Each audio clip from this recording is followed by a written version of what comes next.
Hi everyone, it's me, Robert, and I've decided I was gonna talk about how I felt when people ask me, "Where's my mom?" or "Is he my dad? Is Nick my dad?" 1, 2, 3. Let's go.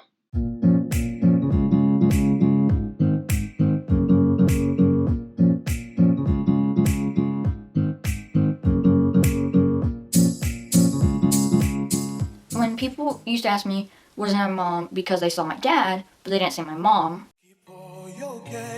so they always asked me that, and it was awkward for me because, well, I didn't really know how to say it, but what I used to say is, "I don't have one." And usually grown-ups kind of stop there.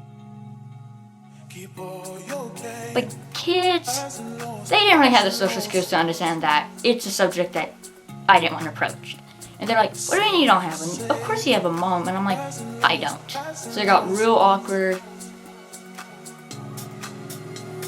But luckily most of the time, a teacher comes around and helps me out there just saying, but teachers didn't.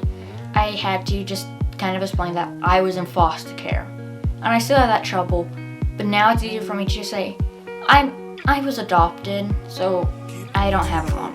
Before I was adopted, when I was younger, saying that mostly caught me off guard, and it was a little harder to describe, was people asking me, "Is Nick my dad?"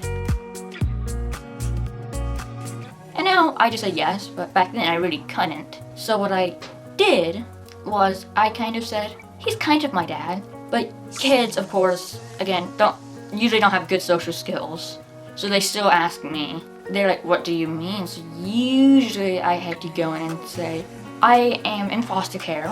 He's not my biological dad. He's kind of like my foster dad." Usually that got them confused, so usually by then I just said, "He's my dad." Usually I just bluntly said that just to get them away from me. But now I get to be able to say, "He is my dad." So that is something I'm so grateful for, because as you could probably all imagine, that having to explain everything, like back then he's kind of my dad, is really hard to do, especially when everyone's asking you that. So when someone asks me that, I'm just like, "Yeah, he's my dad." So that's how it feels sometimes to have a foster dad and not to have a mom.